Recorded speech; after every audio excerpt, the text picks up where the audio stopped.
Assalamualaikum warahmatullahi wabarakatuh. Alhamdulillahirabbil alamin. Alhamdulillahilladzi hadana li hadza wa ma kunna linahtadiya laula an hadana Allah. Asyhadu an la ilaha illallah wahdahu la syarika lah wa asyhadu anna Muhammadan abduhu wa rasuluh la nabiyya wa la rasula ba'da. Allahumma shalli wa sallim wa barik wa an'im ala nabiyyina Muhammadin wa ala alihi wa ashabihi ajma'in. A'udzu billahi minasyaitonir rajim. Ya ayyuhalladzina amanu taqullaha haqqa tuqatih wa la tamutunna illa wa antum muslimun. Rabbi shrah li sadri wa yassir li amri wahlul 'uqdatam min lisani yafqahu qawli. Allahumma 'allimna ma yanfa'una wanfa'na bima 'allamtana wa zidna 'ilma. Amma ba'd, ikhwani fillah rahimani wa rahimakumullah. Senantiasa kita panjatkan puji syukur kita kehadirat Allah Azza wa Jalla atas segala limpahan nikmat yang Allah Subhanahu wa taala telah berikan. Malam hari ini kita bisa kumpul bersama di masjid ini untuk thalabul ilmi, salah satu kewajiban yang mestinya dilakukan oleh setiap hamba yang beriman.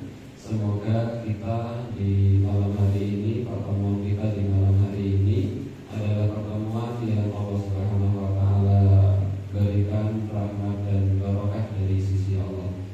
Shalawat dan salam semoga senantiasa tercurahkan kepada panutan kita, baginda Nabi Agung Muhammad sallallahu alaihi wasallam, keluarganya, sahabat-sahabatnya, para tabi'in, tabi'ut tabi'in, dan seluruh umatnya yang istiqomah menjalankan agama Islam sampai datangnya hari kiamat kelak. Bapak Ibu yang semoga senantiasa dirahmati oleh Allah Subhanahu wa taala. Pertemuan sebelumnya kita membahas dosa besar yang ditulis oleh Al-Imam Adz-Dzahabi, yaitu dosa besar memakan harta riba dan memakan harta anak yatim. Malam hari ini kita insya Allah akan membahas dosa besar yang ditulis oleh Al-Imam Adz-Dzahabi dalam kitabnya Al-Kabair, yaitu dosa besar berupa pemimpin yang menipu rakyatnya. Dosa besar yang ditulis oleh Al-Imam Adz-Dzahabi dalam kitabnya Al-Kabair, yaitu dosa besar berupa seorang pemimpin yang menipu rakyatnya. Di sini Al-Imam Adz-Dzahabi menuliskan dosa besar, di antaranya adalah al-imamu, seorang pemimpin, al-ghasyu, yang dia menipu, li ra'iyatihi, kepada rakyatnya. Rakyat menipu bahasa Arab ra'iyah, maka disyarat ke dalam bahasa Indonesia, diadopsi dan diadaptasi ke dalam bahasa Indonesia menjadi rakyat. Aslinya adalah ra'iyah, berasal dari kata sebagaimana sabda Nabi, kullukum ra'in, setiap kalian adalah pemimpin. Wa kullukum mas'ulun an ra'iyati, dan setiap kalian akan dimintai pertanggungjawaban atas apa yang dipimpin. Jadi ra'iyah itu yang dipimpin, maka disebut dengan rakyat, itu bahasa Arab ra'iyah. Pemimpin yang menipu rakyatnya, al-zalimu, yang zalim, al-jabbaru, yang sewenang-wenang.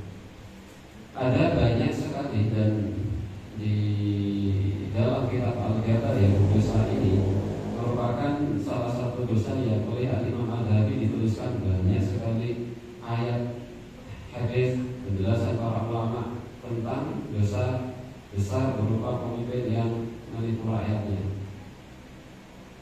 Ini dosa yang dalam kitab Al-Kabair dituliskan secara panjang lebar. Dosa berupa dosa menipu rakyat, seorang pemimpin yang menipu rakyat. Yang pertama, Imam Adz-Dzahabi membawakan firman Allah Subhanahu wa taala, ini yaitu surat Asy-Syura ayat 42. Asy-Syura ayat 42. Qala Allah Ta'ala,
Labi sama kanu yaf'alun, sungguh jelek buruk apa yang mereka kerjakan. Ini yang pertama, Imam Adzabi mengawali pembahasan tentang dosa besar berupa pemimpin yang zalim, pemimpin yang menipu rakyatnya. Diawali dengan dua surat ini, bahwa dosa apabila seseorang mendolimi orang lain antara satu orang dengan orang lain, bukan dari seorang pemimpin kepada rakyatnya, tapi dari seorang kepada orang lain. Ini dosa zalim. Apalagi dilakukan dari seorang pemimpin kepada rakyatnya. Orang yang kemudian melihat kemungkaran, dia melihat kemungkaran. Ini pada yang kedua, ayat yang kedua. Kemudian dia tidak mencegah kemungkaran itu, padahal dia sebenarnya mampu untuk mencegah. Orang yang melihat kemungkaran, dia sebenarnya bisa mencegah kemungkaran itu, bisa, tetapi dia tidak melakukan itu. Maka itu lebih sama kamu yang malu, sungguh buruk apa yang mereka kerjakan. Nah, ini ada seorang pemimpin yang kemudian jangankan mencegah kemungkaran, malah dia sendiri yang melakukan kemungkaran. Maka ini sesuatu yang luar biasa.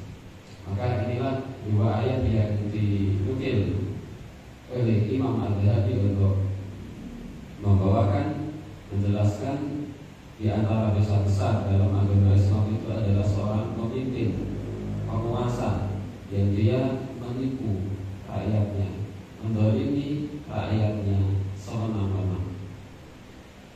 Yang ketiga adalah sabda Nabi Muhammad SAW, kullukum ra'in, setiap kalian adalah pemimpin, wa kullukum mas'ulun an ra'iyatih, dan setiap kalian akan dimintai pertanggungjawaban atas apa yang dipimpinnya. Ini wanti-wanti dari Al-Imam Adzabi menukil sabda Nabi SAW sebagai pembuka tentang dosa besar bagi seorang pemimpin yang menipu rakyatnya. Kenapa? Karena sebenarnya menjadi seorang pemimpin itu adalah amanah, tanggung jawab yang besar di sisi Allah Subhanahu wa taala. Dan setiap pemimpin, kata Nabi Muhammad SAW, mas'ulun an ra'iyati, akan dimintai pertanggungjawaban atas apa yang dipimpin. Seorang kepala negara maka akan dimintai pertanggungjawaban atas rakyat yang ada di negara tersebut. Seorang kepala daerah maka dia akan dimintai pertanggungjawaban atas orang-orang yang ada di daerah tersebut. Begitu seterusnya. Semakin banyak wilayah yang dia pimpin, maka semakin besar tanggung jawab yang harus dia ambil. Waqala alaihi salatu wassalam, dan sabda Nabi Muhammad SAW, man ghasyana, siapa orangnya yang menipu kami, falaisa minna, maka dia bukan golongan kami. Siapa orangnya yang berani menipu kami, maka dia bukan dari golongan kami. Yang keempat. Yang kelima, waqala, dan Rasulullah SAW bersabda, al-zulmu zulumatun yaumal qiyamah, kezaliman itu adalah kegelapan pada hari kiamat. Kezaliman itu adalah kegelapan pada hari kiamat. Di hari kiamat, di padang mahsyar, saat hari kebangkitan, ketika nanti melewati sirat, maka seorang hamba butuh akan petunjuk, butuh akan cahaya dari Allah Subhanahu wa taala, butuh penerang. Maka apabila seorang kemudian di hari kiamat di dalam kondisi gelap, maka bagaimana nasib orang tersebut? Kegelapan di sini ada dua makna. Yang pertama adalah makna hakiki, betul-betul gelap, gelap bagi dia. Kalau panjenengan sakit bayangke menawi satu niko itu harus nonton ini. Kalau panjenengan badhe wonten WC. Nah, yang tadi gampil, soalnya enten lampu pirang-pirang, masjid ini pirang kampung ini pirang. Medal dari masjid belok kiri, kemudian belok kiri lagi sampai WC, sangat mudah kita berangkat ke WC, masuk di keadaan seperti ini. Nah, kalau menangis sama nih, kalau kita terus nonton itu tiba-tiba kok lampunya ini pecah, listriknya mati, kalau panjenengan mangkal kebelet badhe wonten wingking, padahal estu kalau panjenengan sampun apal begini, mugi WC. Nek WC itu nggih medal sekecil belok kiri, langsung belok kiri maneh. Kalau panjenengan nggih saged napa niku namine nggih gagap. Ning nek misale kok lampunya pecah, napa kalau panjenengan langsung saged mugi WC, malah saged kesandung di roto itu. Niki kegelapan di masjid yang mati lampu. Bayangke kalau panjenengan dereng apal niku masyar. Kok jernih jenengan masyar niku petang bedet kagem kula panjenengan niku wal iya berbeda. Dan kedoliman akan menjadikan perkara itu bisa terjadi. Jadi kedoliman secara umum, apalagi kedoliman yang dilakukan oleh seorang pemimpin kepada rakyatnya. Mana kedoliman, mana kegelapan yang kedua adalah sebuah makna majazi, makna kiasan. Maksudnya adalah dia gelap di akhirat secara majaz, bukan secara hakiki. Jadi disabdakan oleh Rasulullah SAW, "Adzulmu dzulumatun yaumal qiyamah." Kedoliman itu adalah kegelapan pada hari kiamat. Maka berhati-hatilah bagi kita yang kemudian diamanai menjadi seorang pemimpin, baik itu pemimpin skala yang besar, skala internasional atau interlokal atau inter RT, ini pemimpin. Dan orang yang kemudian berbuat zalim kepada apa yang dipimpinnya, maka itu akan menjadi kegelapan pada hari kiamat. Waliyadzubillah, dan kita berlindung kepada Allah Subhanahu wa taala dari kegelapan pada hari kiamat. Waqala Imam Madzhabi kemudian melanjutkan dengan menukil sabda Nabi Muhammad sallallahu alaihi wasallam, ayyuma ra'in, pemimpin mana saja, tidak peduli apakah dia presiden, dia gubernur, dia bupati, dia camat, dia lurah, kepala desa, kepala dusun, RT, RW, RT, takwir. Ayyuma ra'in, pemimpin mana saja, ghasya ra'iyatahu, yang menipu orang-orang yang dipimpin, ditipu untuk kepentingan pribadinya, untuk kemudian menipu dalam perkara harta, menipu dalam perkara kebijakan, menipu rakyatnya, fahuwa finnar, maka dia akan masuk ke dalam neraka. Bayangkan Rasul sallallahu alaihi wasallam langsung boten pede nalin-nalin pemimpin mana saja yang dia menipu rakyatnya, fahuwa finnar, tempatnya ada di neraka. Ini ancaman yang berat dari Rasul sallallahu alaihi wasallam. Ketika Rasul sallallahu alaihi wasallam sudah memberikan ancaman dengan ancaman neraka, ini ancaman yang very ancaman neraka. Diancam dengan rezekinya seret itu marahin mikir-mikir, diancam dengan keluarganya berantakan, marahi bingung, diancam dengan kehidupan di dunia miskin, marahi umat. Ini kok diancam dengan ancaman neraka. Ini ancaman yang sudah ancaman yang sangat luar biasa dari Rasul sallallahu alaihi wasallam. Dan ancaman ini ditujukan kepada orang-orang yang dia menjadi pemimpin dan dia menipu orang yang dipimpin, menipu rakyat. Selanjutnya Imam Madzhabi melanjutkan menukil sabda Nabi Muhammad sallallahu alaihi wasallam, waqala man istara'ahu Allahu ra'iyatan, siapa orangnya yang Allah Subhanahu wa taala berikan amanah untuk memimpin rakyat, Allah berikan amanah untuk memimpin rakyat, tsumma lam yuhitha binushin, kemudian dia tidak menjaga amanah itu dengan melakukan kebaikan-kebaikan. Nushin di sini maksudnya adalah nasihat lihat, tetapi saya baca dalam syarah hadisnya adalah iradatul khair, menginginkan kebaikan untuk rakyatnya. Dia menjadi pemimpin tetapi tidak ada usaha untuk memperbaiki rakyatnya. Allah, aku sendiri mulai gaji rakyatku kaya ngopo ora peduli, kok rakyatku ya mikir aku ya ora mikir rakyatku, rakyatku ya ora mikir aku. Jadi nek dadi negara dadi itu nyepai orang yang kemudian tidak menginginkan kebaikan untuk rakyatnya, padahal dia dipilih oleh rakyatnya. Allah Subhanahu wa Ta'ala berikan amanah bagi dia untuk memimpin rakyat yang dia digaji, kemudian tidak berusaha untuk memikirkan rakyat. Kata Rasulullah Sallallahu Alaihi Wasallam, illa harramallahu alaihil jannah, melainkan Allah Subhanahu wa Ta'ala haramkan dia masuk surga. Ini ancaman yang lebih tinggi lagi daripada ancaman masuk neraka.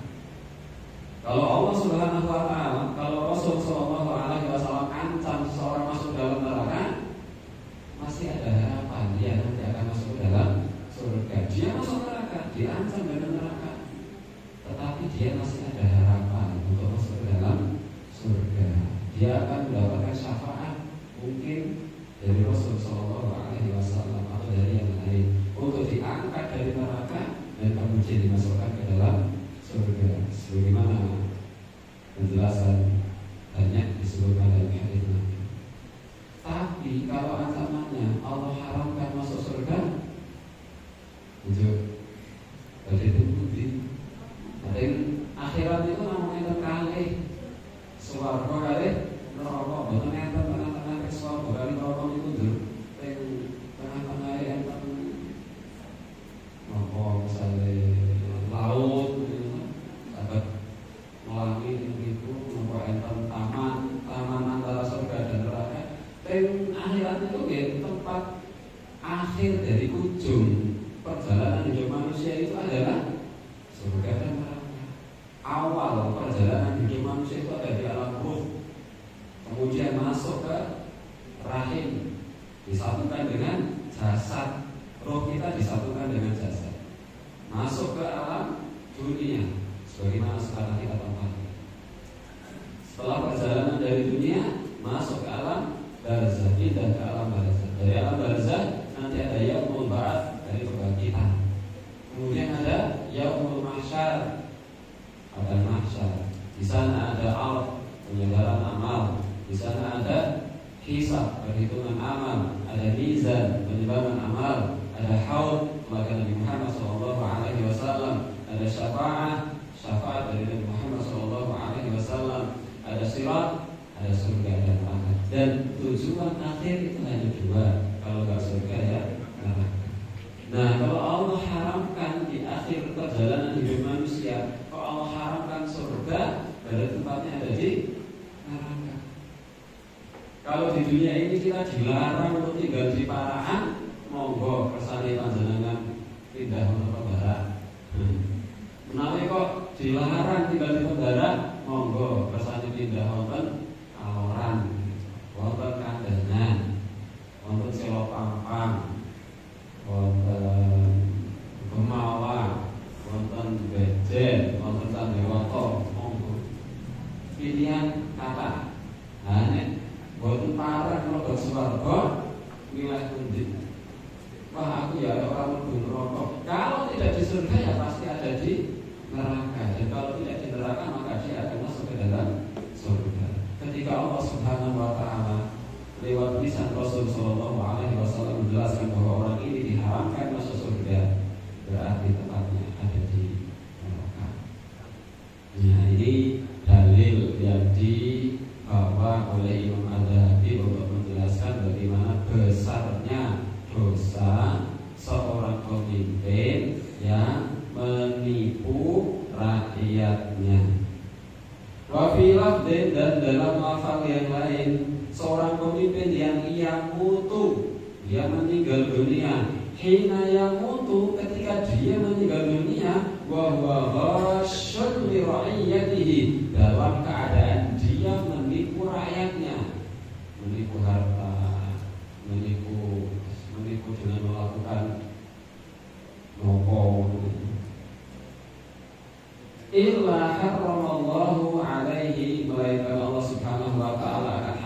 baginya al-jannah, surga. Orang yang menjadi pemimpin, dia meninggal dunia sementara dalam keadaan meninggal dunianya dalam keadaan dia menipu rakyatnya, maka Allah Subhanahu wa taala haramkan dia masuk ke dalam surga. Muttafaqun alaihi, hadis riwayat Imam Bukhari dan Imam Muslim. Wa fi lafzin, dan dalam lafaz yang lain, lam yajid raihatal jannati, napa malih kok mlebu swarga, lam yajid raihatal jannati, mencium bau surga mau boten. Ini lam yajid, dia tidak akan mendapati apa? Raihatal jannati, baunya surga. Napa malih kok mlebu swarga? Lawang ambune swarga sing wangine boten saged kula panjenengan bayangke iku boten. Ambune wangine swarga mau boten. Napa malih kok mimpi badhe mlebet swarga. Nah, ini bagi wahyu, ini ancaman. Kalau tidak bertaubat, maka Rasul memberikan ancaman-ancaman ini. Kalau bertaubat, innallaha yaghfiru dzunuba jami'a, Allah mengampuni dosa semuanya. Kalau bertaubat, kalau tidak bertaubat, Rasul sallallahu alaihi wasallam memberikan ancaman dengan ancaman yang luar biasa seperti ini. Jangankan kau masuk surga, mencium bau surga saja tidak bisa. Lam yajid raihatal jannah, dia tidak bisa mencium, mendapati baunya, harumnya surga. Jadi dalil-dalil yang dibawa dari rumah Nabi. Selanjutnya, ini kalau namun mengawasi hadis-hadis mohon membacakan tulisannya Imam Al-Ghazali. Waqala, dan Rasul sallallahu alaihi wasallam bersabda, ini luar biasa. Ma min amiri asyratin, siapa orangnya yang diberikan amanah untuk memimpin 10 orang. Gambarannya itu ampun presiden ini memimpin tidak diantar sedoso tianto mawon. Ada 11 orang atas bal-balan itu loh. 11 orang itu. Nah, kabarnya mas tunggal. Ini loh, saya dipimpin tidak sedoso. Siapa orangnya yang memimpin 10 orang? Ada mungkin yayasan, atau mungkin satu dusun yang hanya 11 keluarga. Dia menjadi pemimpin 11 kakak, dia memimpin kados itu satu dusun itu namun 16 kakak. Pulau itu satu dusun hanya 16 kakak, setengah RT. Jadi satu RT itu yang satu di dusun saya, setengahnya di dusun yang lain. Itu dusun ingkang paling kiri. Mamin amiri asyratin, siapa orangnya yang diamanai untuk memimpin 10 orang, illa yu'tabihi, melainkan di akhirat nanti akan didatangkan orang itu, didatangkan pada hari akhirat, hari kiamat, maghlulatan yadahu, tangannya terbelenggu, ila unukihi, ke lehernya, tangannya terbelenggu. Dia memimpin 10 orang, 10 orang saudara. Tangannya akan terbelenggu. Kemudian atlaqahu adluhu, keadilannya lah yang akan membebaskan belenggu tangannya. Au baqahu jauruhu, atau kezalimannya akan menjadi saksi bahwa dia memang orang yang tidak adil, orang yang zalim. Maka akan terus seperti ini ketika dia zalim, tidak adil, dia akan terbelenggu tangan. Keadilannya yang kemudian membebaskan belenggu tangan. Padahal sedoso 10 orang, orang ini adil, orang ini baik, bebas. Bayangkan ada sekian puluh juta orang yang menjadi saksi atas kezalimannya. Wah, ini parah. Pemimpinnya zalim. Sayangnya yang resiko besar seperti ini biasanya banyak dicari, padahal resikonya besar. alaihi wasallam, dan Rasul sallallahu alaihi wasallam bersabda, kata Rasul, Allahumma, wahai Allah, duhai Allah, man waliya min amri hadhil ummah syai'an, siapapun orangnya yang diberi amanah untuk memimpin urusan umat ini. Ini doanya Rasul. Wahai Allah, siapapun orangnya yang memimpin urusan umat ini, farafaqa biha, kemudian dia mempermudah urusan umat ini, menyayangi mereka, farfuq bihi, maka permudah urusannya, sayangi ia. Wa man syaqqa 'alaiha, dan siapa yang mempersulit urusan umat ini, fasfuq 'alaihi, maka susahkan dia. Jadi Rasulullah sallallahu alaihi wasallam sampai mendoakan kesusahan kepada orang yang menyusahkan urusan umat. Rasul mendoakan keburukan. Bayangkan Rasul, orang yang mulia, yang luar biasa, yang sabarnya enggak ada batasnya, Rasul sampai mendoakan keburukan kepada orang yang menyusahkan urusan umat sementara dia menjadi pemimpin. Kita sering mendengar kisah Rasul sallallahu alaihi wasallam ketika Rasul berdakwah di Taif, kemudian dilempari dengan batu sampai Nabi berdarah-darah. Apakah Rasul mendoakan keburukan? Tidak.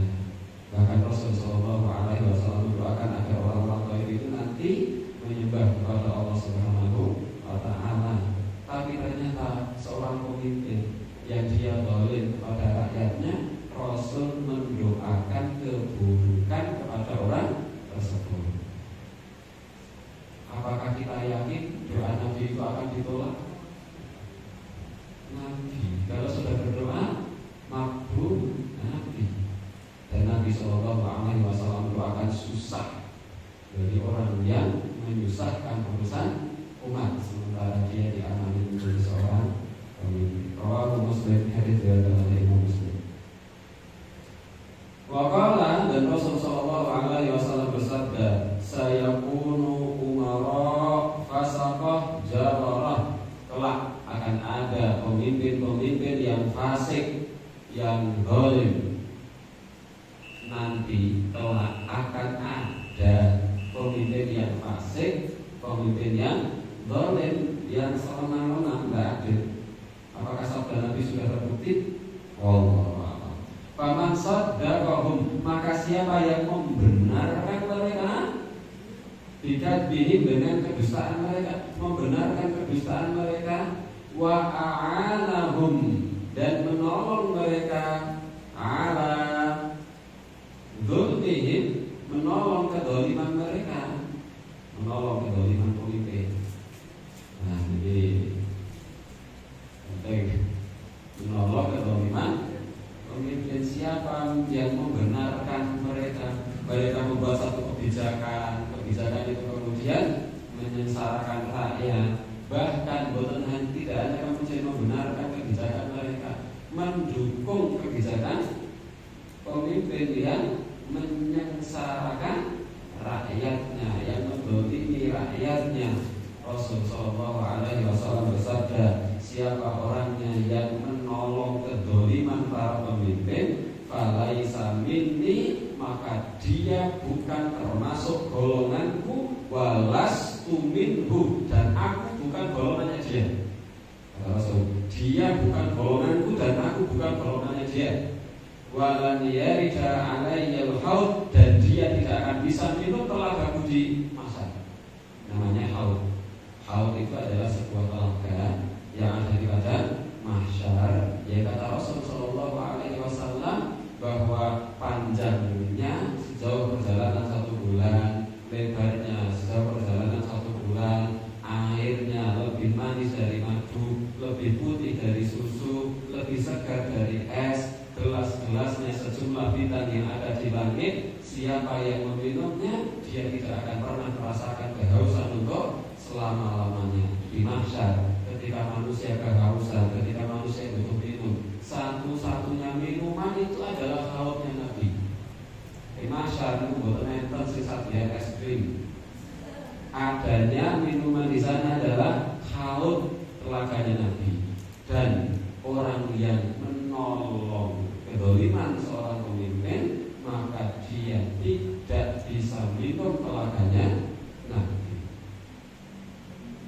Lebih parah lagi, falaisa minni walastu minhu. Dia bukan golonganku, aku bukan golongannya dia.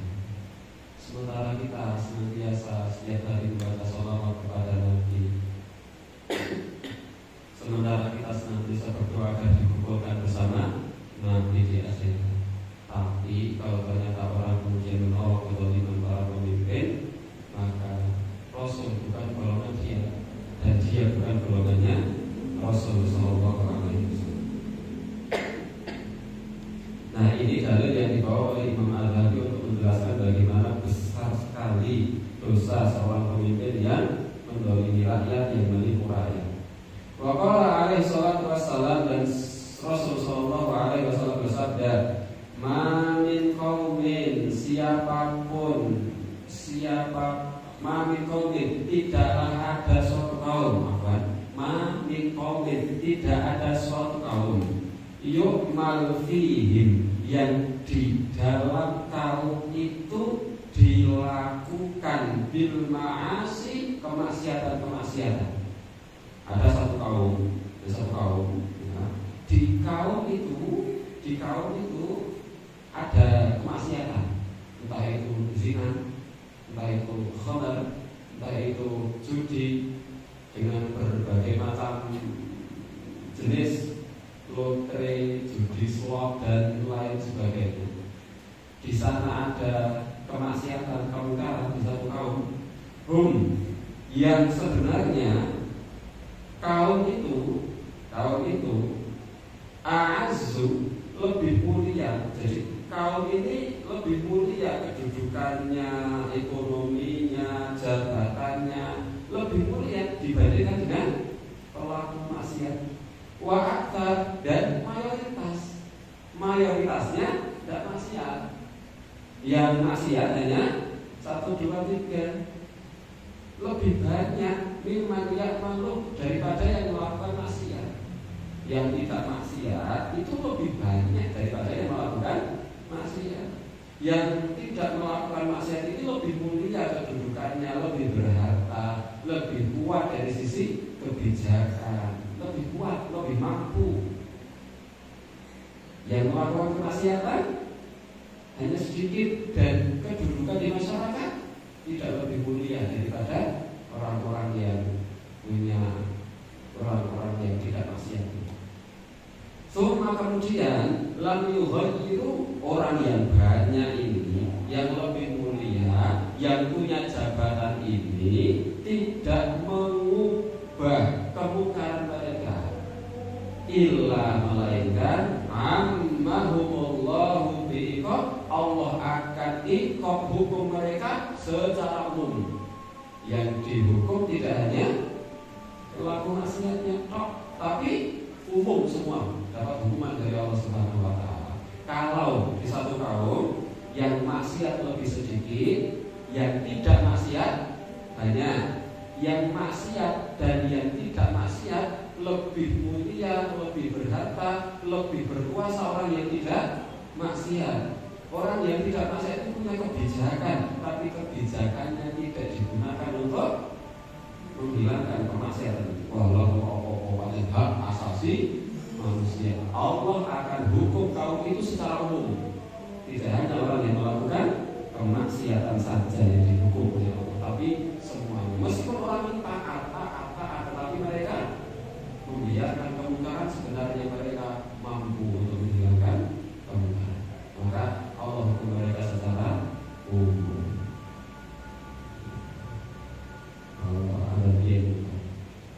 Setelah kita lanjutkan.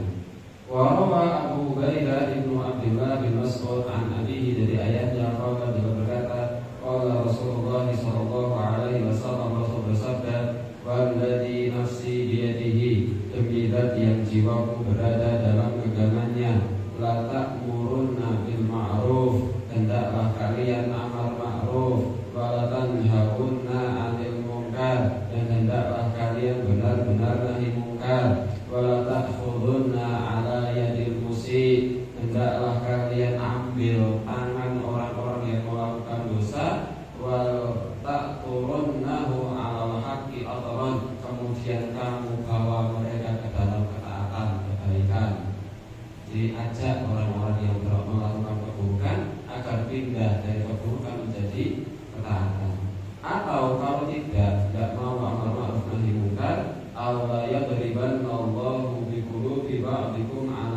ba'din, atau Allah benar-benar akan jadikan kebencian di antara hati-hati kalian.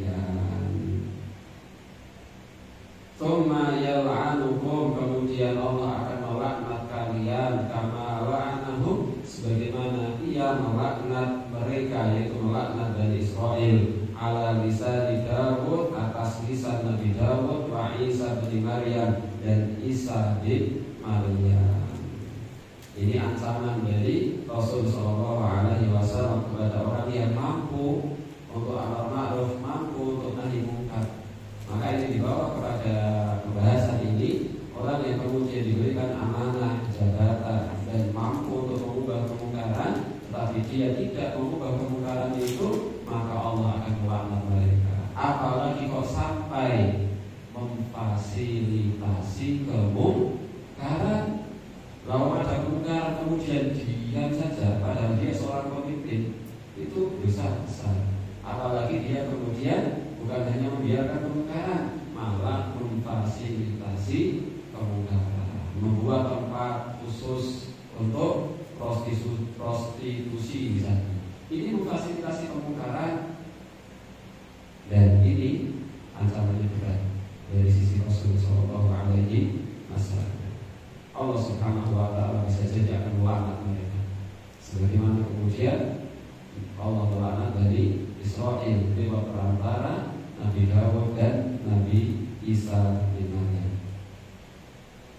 Selanjutnya, Wan Allah bin Tamim hadatsana Mu'alla bin Ziyad an Muawiyah bin Qurrah an Ma'qil bin Yasar an Nabi sallallahu alaihi wasallam, Muhammad sallallahu alaihi wasallam bersabda, sinfani min ummati, dua golongan dari umatku, la tanaluhuma syafaati, yang tak akan bisa mendapatkan syafaatku.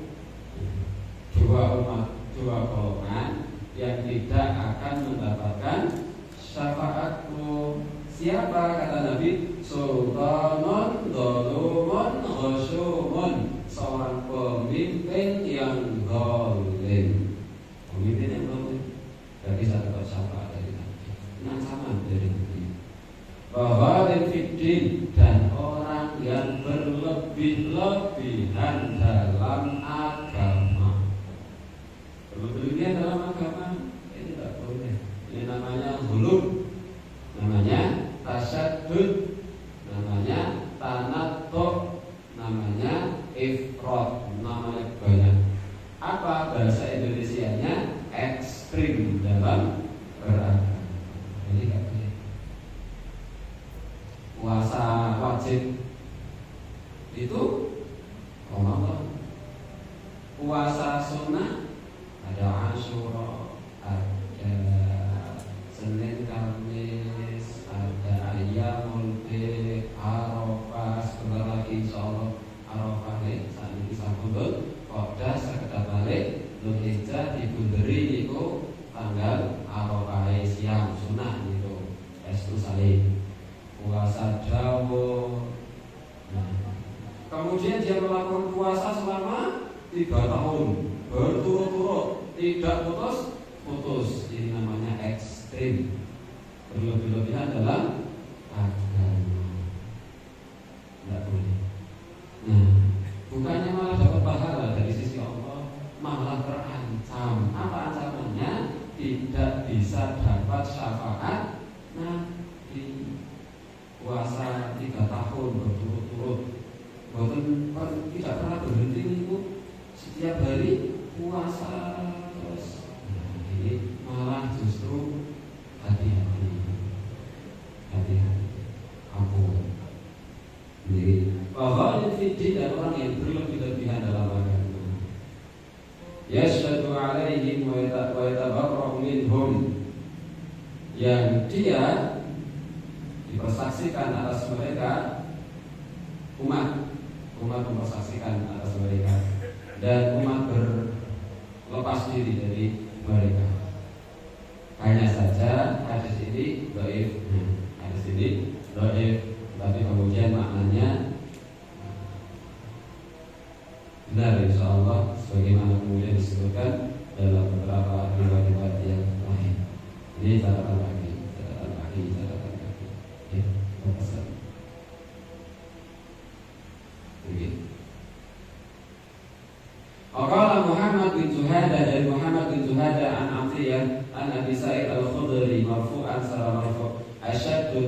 nasi adzaban yaumil qiyamah, orang manusia yang paling keras azabnya di hari kiamat siapa? Imamun jahilun, seorang pemimpin yang zalim.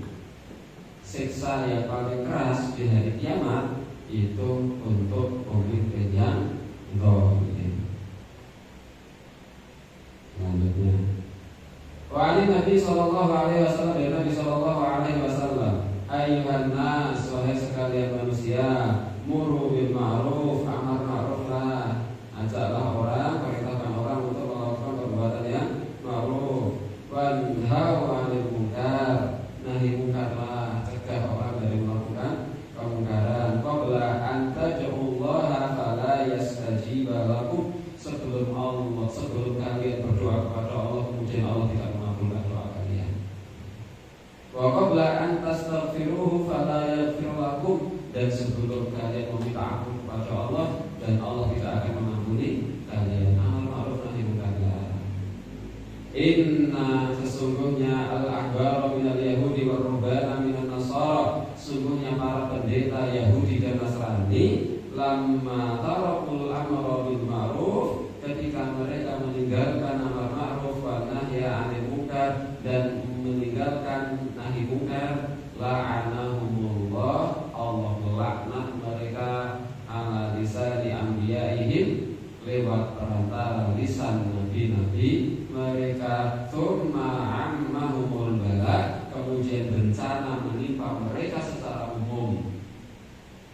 Ketika sudah tidak ada lagi yang amar ma'ruf nahi munkar. Amar ma'ruf wajib, nahi munkar ada syarat. Di antara syarat nahi munkar itu adalah yang pertama, dia harus betul-betul tahu bahwa itu kemungkaran. Semua ulama sepakat itu mungkar. Dua, kemungkaran itu adalah kemungkaran meskipun ulama sepakat itu mungkar, tapi syarat yang kedua harus terpenuhi. Syaratnya adalah kemungkaran itu bukan kemungkaran yang relatif, tapi kemungkaran umum. Judi itu kemungkaran umum. Tapi kalau kemudian ada orang siang hari di bulan Ramadan di warung makan-makan, kita tidak boleh nahi munkar langsung, tidak boleh. Kenapa? Karena makan siang hari di bulan Ramadan di warung itu bukan kemungkaran yang mutlak, itu kemungkaran yang masih relatif. Kenapa? Bisa jadi dia musafir, bisa jadi dia ibu hamil, bisa jadi dia ibu yang menyusui. Maka kalau ada orang di warung siang hari puasa, tidak boleh langsung kita nahi munkar, tidak boleh. Kenapa? Bisa jadi dia musafir. Nah ini yang kedua, nahi munkar itu syaratnya. Yang kedua adalah kemungkaran itu bukan kemungkaran yang relatif. Yang ketiga, nahi munkar tidak boleh menimbulkan kemungkaran yang lebih besar. Jadi syarat nahi munkar yang ketiga adalah ketika nahi munkar ini dipastikan tidak akan meninggalkan kemungkaran yang lebih besar. Kalau nahi munkar yang menimbulkan kemungkaran yang lebih besar, maka hendaknya ditahan dan menunggu waktu yang tepat untuk melakukan nahi munkar, atau dengan cara-cara yang lebih ma'ruf yang nahi. Ini kewajiban amar ma'ruf nahi munkar. Maka seorang pemimpin yang kemudian dia punya wewenang untuk nahi munkar, tapi dia tidak melakukan nahi munkar, nah itu dapat ancaman dari Rasul Sallallahu Alaihi Wasallam. Selanjutnya, ini bab ini memang cukup agak banyak yang dibawa oleh Imam Al-Ghazali. Saking pentingnya bab ini. Qala alaihi salatu wassalam, dan Rasul sallallahu alaihi wasallam bersabda, "Man ahdatsa fi amrina ma laisa fihi fa huwa raddun." Siapa dalam makna yang pertama, man ahdatsa fi amrina, siapa yang membuat perkara baru dalam urusan ibadah kami, ma laisa fihi, yang tidak ada tuntunan dari kami, fa huwa raddun, maka amal ibadah itu tertolak. Siapa yang membuat ibadah-ibadah baru yang tidak ada tuntunan dari Rasul, maka ibadah itu ditolak. Ini makna yang pertama. Makna yang kedua, ahdatha itu adalah melakukan satu keburukan. Man ahdatha, siapa orangnya yang melakukan kemungkaran fi amrina pada urusan kami, ma laisa fihi fa huwa raddun, maka ia tertolak. Wa qala man ahdatha hadatsan, siapa orangnya yang melakukan satu kemungkaran, au awa muhditsan, atau dia menolong orang yang melakukan kemungkaran. Dia tidak melakukan kemungkaran, tapi menolong orang melakukan kemungkaran. Aku arek iki carane piye? Namanya itu iki judi. Sebab carane iki tak warai carane install. Dia tidak pernah judi online, tapi dia nolong orang melakukan judi online. Siapa orangnya yang melakukan kemungkaran atau dia menolong orang melakukan perbuatan kemungkaran, fa'alaihi la'natullahi wal malaikati wan nasi ajmain, maka baginya laknat dari Allah, laknat dari malaikat, dan laknat dari manusia seluruhnya. Nah, ini dilaknat sama Allah, dilaknat sama malaikat, dan dilaknat oleh seluruh manusia. Bagi siapa? Orang yang melakukan kemungkaran, yang menolong orang lain melakukan perbuatan kemungkaran. La yaqbalullahu minhu sarfan wala adlan. Allah tidak menerima ibadahnya, baik ibadah yang sunnah maupun ibadah yang wajib. Selanjutnya, waqala alaihi assalatu wassalam, dan Rasulullah sallallahu alaihi wasallam bersabda, ini kembali pada pembahasan pemimpin yang memiliki rakyat, man la yarham la yurham, siapa orangnya yang tidak menyayangi, maka dia tidak akan disayangi. Termasuk seorang pemimpin yang tidak menyayangi rakyatnya, maka Allah tidak akan menyayanginya. Waqala Rasul bersabda, la yarhamullahu man la yarhamin nas, Allah tidak akan menyayangi siapa saja yang tidak menyayangi manusia, apalagi seorang pemimpin yang harusnya dia menyayangi rakyatnya. Waqala alaihi salatu wassalam, Rasul sallallahu alaihi wasallam bersabda, ma min amirin yadi umurul muslimin, siapapun orangnya yang dia menjadi pemimpin, yang memimpin urusan kaum muslimin, thumma la, kemudian dia tidak yajhad lahum wa yansaqul lahum, dia tidak bersungguh-sungguh ketika dia memimpin. Allah sungguhnya aku gaji kata rapat tidur semua misalnya, jadi contoh. Dia tidak bersungguh-sungguh dalam mengurusi urusan rakyat, padahal dia digaji oleh rakyat. Illa lam yadkhul ma'ahumul jannah, melainkan dia tidak akan masuk surga bersama rakyatnya. Rakyatnya masuk surga, dia tidak masuk surga. Ini bagi orang yang jadi pemimpin tapi tidak bersungguh-sungguh dalam memimpin rakyatnya.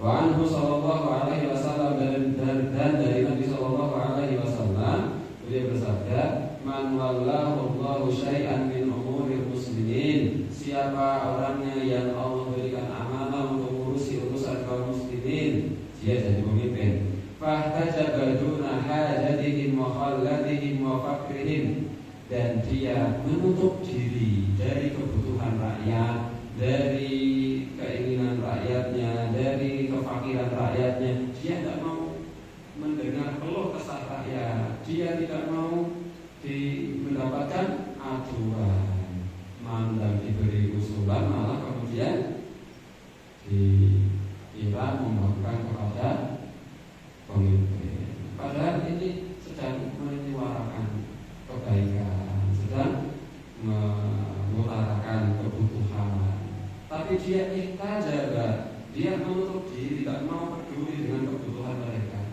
tidak mau peduli dengan urusan rakyatnya. Maka ihtajaballahu duna hajatihi wa khallatihi wa fakrihi yaumal qiyamah, di hari kiamat nanti Allah tidak peduli dengan urusan dia, kebutuhan dia. Ini kan ini. Rawahu Abu Dawud wa Tirmidzi, juga oleh Imam Abu Dawud dan Imam At-Tirmidzi. Nah, ini dalil yang dibawa oleh Imam Ghazali untuk menjelaskan bahwa pemimpin yang zalim menipu rakyat ini dosanya besar. Wa qala alaihi salatu wassalam, dan Rasul sallallahu alaihi wasallam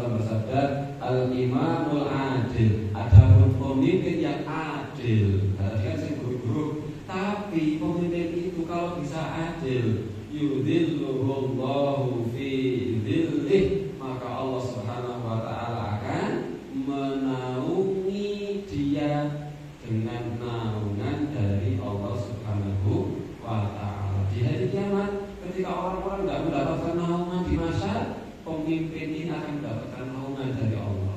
Tetapi dengan syarat satu saja, bahwa adil.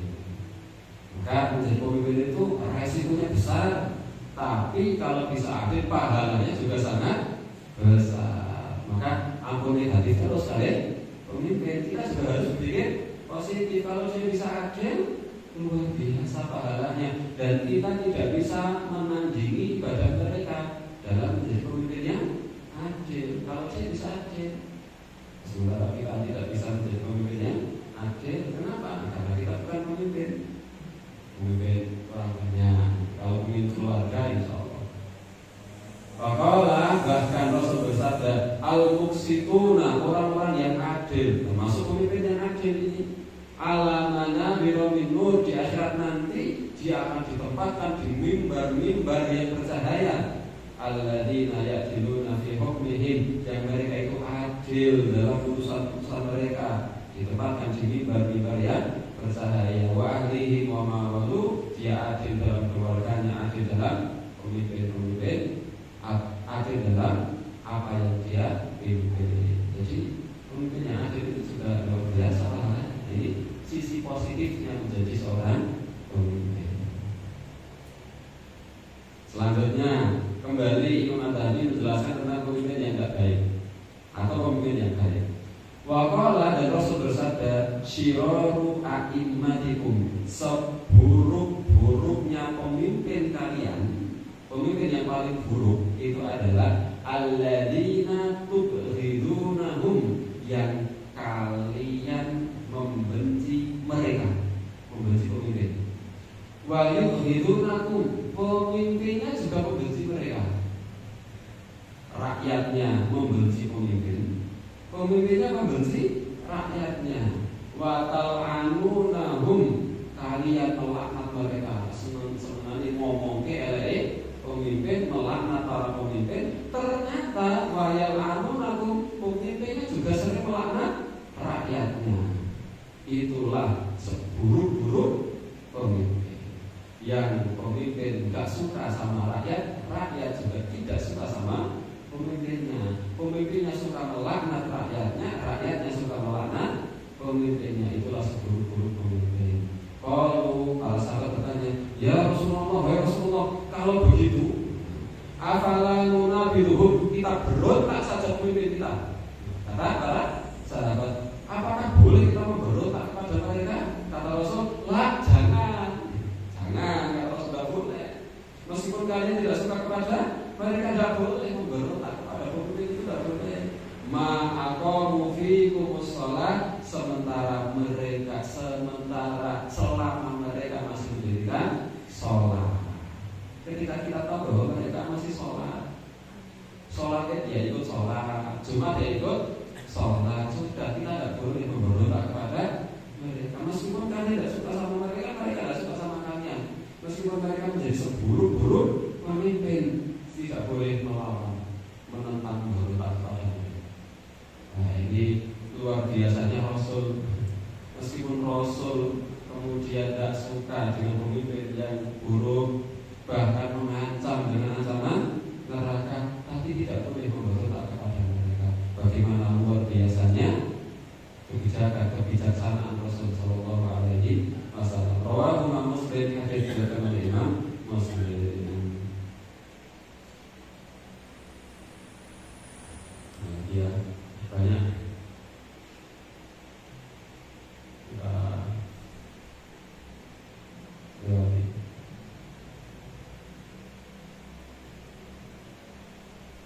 Nah, ini maka alaihi salatu wassalam, Rasul sallallahu alaihi wasallam bersabda, "Talatatun la yukallimuhumullah", 3 kelompok orang yang tidak akan diajak bicara oleh Allah.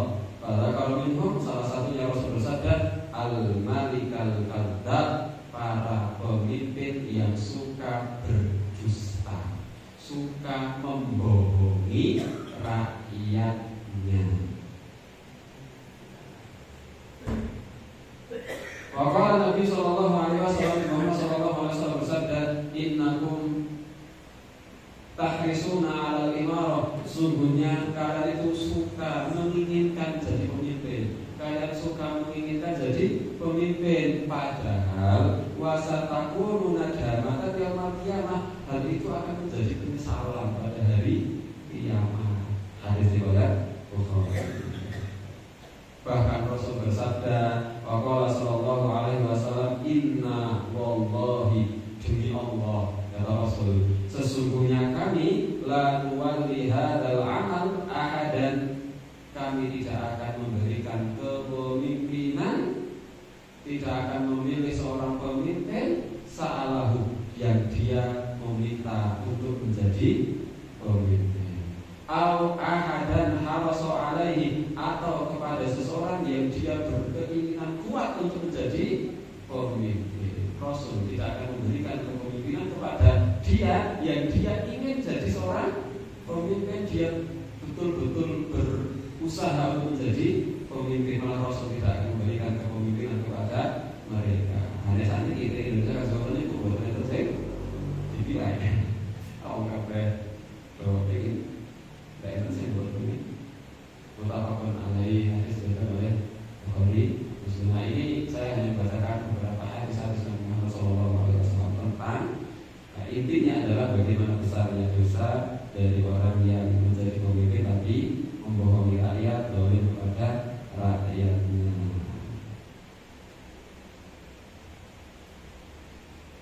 Masih banyak. Adapun kita yang seandainya, dan semoga tidak, seandainya kemudian ada rakyat yang kemudian dizalimi oleh pemimpin, maka Rasulullah SAW kemudian pernah bersabda, "Salatsu da'awatin mustajabatun," ada 3 doa yang mustajab, la syakka fihin, yang tidak diragukan bahwa doa itu mustajab. Da'watul mazlum, doa dari orang yang dizalimi, termasuk rakyat yang dizalimi pemimpin, itu mustajab doanya. Pada waktu musafir dapat doanya musafir, pada waktu walid ala waladihi, dan doa dari orang tua kepada anaknya.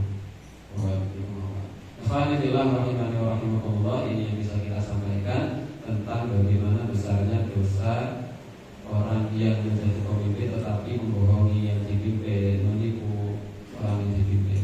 Ini sekali lagi kita sering ingatkan, jangan ini jadikan kita untuk menilai orang lain, tetapi untuk menilai diri kita sendiri. Kita setelah ngaji ini bukan kemudian untuk wah kayak jadi ketua nopo kayak merokok kayak apa, tapi kita mengaca kepada diri kita sendiri. Kita juga masing-masing menjadi pemimpin keluarga. Bukankah kita juga pemimpin? Ini ampun bayangke sing dibayangke mana otak kita semua sejak dari awal itu, wah presiden. Ampun, ini untuk diri kita sendiri. Ada kan pemimpin hanya 10 orang itu pemimpin.